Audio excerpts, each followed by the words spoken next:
Bonjour à toutes et à tous. Si je fais cette vidéo aujourd'hui, c'est parce que le torchon brûle. Charente Libre a publié plusieurs articles diffamatoires à mon encontre. À un moment donné, je ne peux plus accepter qu'on me salisse sans rien dire. Donc aujourd'hui, j'ai décidé de prendre la parole et de dire toutes mes vérités. Commençons par le dernier article sorti. 6 et 2 mois de prison ferme pour l'attaque d'un bus. Je vais vous lire l'article et donner ma version. Donc, je prends Charente Libre, le torchon, et je vais vous le lire avec la plus grande sincérité. Voilà ce que dit le torchon. 6 et 2 mois de prison ferme pour l'attaque du bus de la STGA. Alors ça vient de c'est Jean-François Barré qui l'a écrit. On en reparlera à la fin de Jean-François Barré. Un comble. À 30 ans, Gabriel s'est découvert une vocation de vidéaste, cinéaste officiel des Gilets jaunes qui fréquente depuis les premiers ronds-points. Et hier, au tribunal correctionnel d'Angoulême, c'est une vidéo, ou plutôt l'absence de vidéo, qui lui a permis d'ajouter une 20e ligne à son casier judiciaire, déjà chargé. 2 mois de prison ferme pour l'attaque d'un bus de la STGA, à rue de Paris, le 26 novembre dernier, en pleine euphorie des Gilets jaunes. Le jeune homme a eu un peu de chance. Le tribunal l'a relaxé des violences pour lesquelles il était poursuivi. Son neveu, Alexis, 19 ans, bien plus que saoul et bien plus énervé que lui, un peu plus rigolard à l'audience, a été moins gâté. Il a pris 18 mois, dont 12 avec sursis mis à l'épreuve pendant 2 ans, avec obligation de se soigner. Lui a tout reconnu. Le saccage du bus, les insultes au conducteur, le coup de poing aux passagers de la ligne 9 qui tentait de calmer le jeu en ce petit matin frisqué à 7h20. Et puis les violences sur l'automobiliste à qui il avait aussi arraché un essuie-glace. La vidéo du chauffeur. Gabriel, lui, a tout contesté. Le témoignage du chauffeur qui dit que sa Ford Ka s'est brutalement immobilisée pour bloquer le bus, ce que sa propre compagne confirme, les témoignages de ceux qui l'ont vu porter des coups et la vidéo prise par le chauffeur du bus, que les enquêteurs du commissariat ont saisi et qu'ils ont décrit seconde par seconde dans leur PV. Ce qui a passablement énervé Armand Tano, l'avocat des prévenus, parce que lui ne l'a pas vu cette vidéo, j'essaie de me retrouver dans leur torchon, c'est compliqué, hein. Alors que l'on ne parle que de ça, et que son client s'évertue à maintenir que l'on ne le voit pas violent sur les images, qu'il voulait juste se garer et rentrer chez lui, que cela n'avait rien à voir avec les Gilets jaunes, après une nuit passée sur le rond-point de Girac, même si la présidente s'en étonne. Ils ont surgi de la voiture en brandissant leur gilet. L'avocat aurait souhaité visionner la vidéo. Il n'y a pas urgence à condamner. La présidente Célia Renaudton s'est plutôt rangée à l'avis de la procureure. Si elle a juste exonéré Gabriel des violences, elle a retenu l'entrave à la circulation et condamné le neveu pour l'ensemble de son œuvre. Donc ça, c'est ce que dit Charente Libre. Charente Libre. Charente merde. Alors, moi je vais continuer dans mes petites notes. Donc, continuons dans mes petites notes. Dans l'article, il est dit Gabriel a 30 ans. Donc, Gabriel a 30 ans s'est trouvé une vocation de vidéaste cinéaste.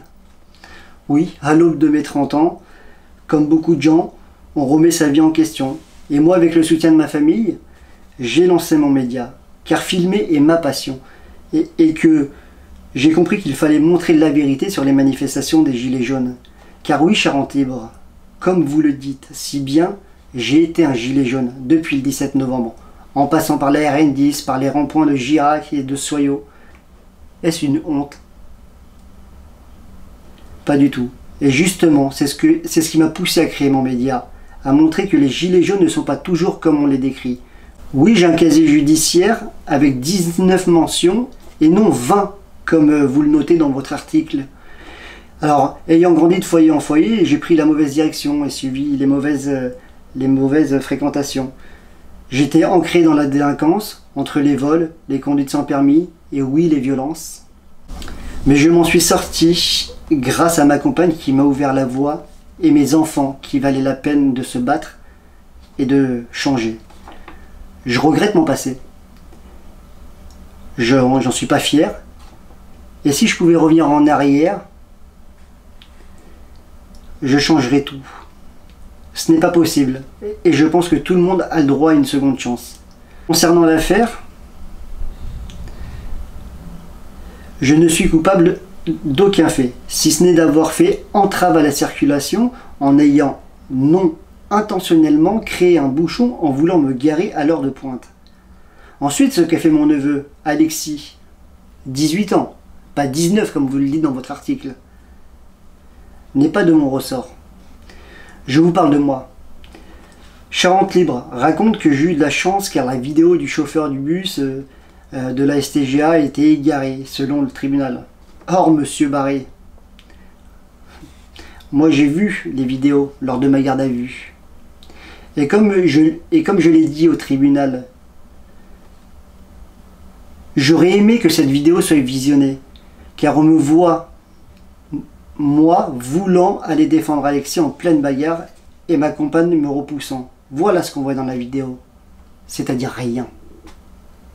Par la suite, mon avocat Maître Tano, qui est décrit dans votre article comme énervé, ce qui peut se comprendre quand on se retrouve à devoir défendre un client qui est jugé sans qu'aucune plainte soit déposée à son encontre et sans aucune preuve soit présentée, car oui, j'ai été convoqué au tribunal ce mardi alors que personne n'a déposé de plainte à mon encontre. Vous devez vous demander pourquoi. Mon nom de famille, dirait mon avocat, quant à moi j'en sais rien. Donc quand on se dit journaliste, pour un journal local, on se doit de rapporter la vérité et non de transformer les choses à votre bon vouloir. Ma condamnation a été de 2 mois de prison ferme pour entrave à la circulation, et c'est tout. Et croyez-moi que si j'avais commis des violences avérées ou non, je ne serais pas dehors à l'heure actuelle avec un casier comme le mien. Ce qui prouve bien qu'aucune violence de ma part a été commise. Voilà, je tenais juste à vous dire en toute transparence la vérité sur cette affaire. Je n'ai pas été un enfant de cœur, mais la réinsertion existe. Je tiens également à remercier tous mes amis, car aujourd'hui ce sont de vrais amis qui m'ont soutenu lors de ce jugement et qui sont des témoins de plus que Charente Libre sont des menteurs. Aussi ma compagne et ma famille qui m'a soutenu tout au long de ma vie et qui m'a poussé à continuer.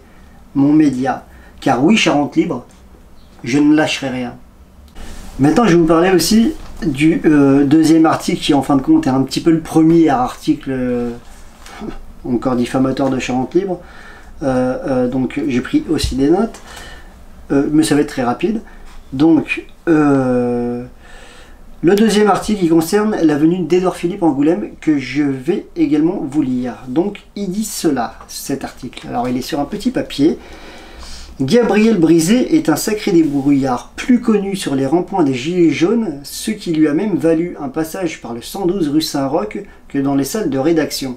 L'Angoumoisin est devenu le Alexandre Benalla du journalisme local. Réussir à se faire passer pour un journaliste accrédité sur le déplacement du Premier ministre en Charente, malgré le dispositif de sécurité, quand on est un gilet jaune sans carte de presse, c'est aussi fort qu'un vigile sans carte pro qui réussirait à se faire passer pour un policier. Ça mérite presque une promo à l'Élysée. Sauf qu'hier, à la Grand Fond, Gabriel Brisé a vite été repéré par les policiers de la protection du Premier ministre, qui ont vraiment l'œil. Il a été gentiment écarté du pôle d'interview, malgré sa carte de visite perso, sur laquelle il se qualifie d'électron 100% libre. Le vrai électron libre appréciera l'hommage. Voilà, ça c'est l'article que disait Charente Libre. Donc, il me désigne comme le Alexandre Benalla du journalisme. Que me vaut cette honteuse comparaison?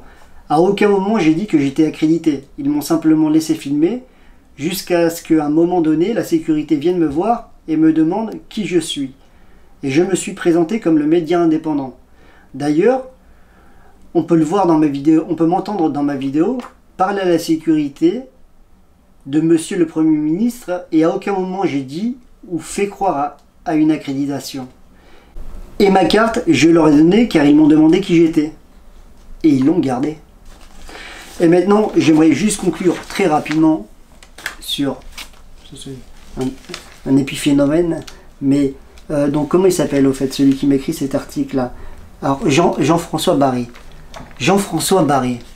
Tu te rappelles, on s'est vu au tribunal, c'était mardi. C'est toi qui écrit ce... Alors pour le Benalla, ça par contre ça n'a pas été signé. Ça, on ne sait pas qui m'a écrit ça, mais voilà, de source sûre, on sait très bien que c'est Armel Leni. Je ne dirai pas plus sur lui et sa paye assez miroitante. Bref.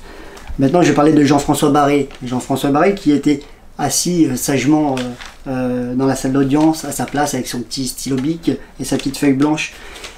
Et quand je lui ai sorti tout ça, quand je t'ai sorti tout ça, Jean-François Barré, devant les magistrats, etc., que vous m'appelez le Benalla du journalisme, etc., mais tu t'es retrouvé comment? T'étais tout gêné, t'étais tout blanc.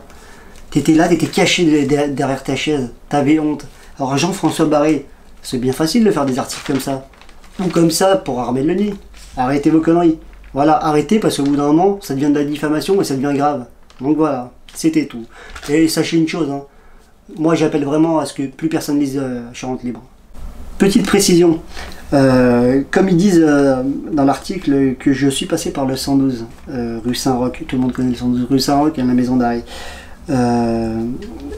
Cette affaire n'a rien à voir avec l'affaire des gilets jaunes, avec les gilets jaunes en soi. C'était une affaire, et je vais vous dire pourquoi, c'était une affaire pour défaut d'assurance. Voilà. Donc voilà pourquoi je suis rentré en maison d'arrêt à ce moment-là. Et sans oublier que cette peine datait de 2 ans, ça faisait 2 ans que j'attendais qu'on me condamne, et j'ai été donc enfin après 2 ans condamné pour ces 2 mois. Voilà.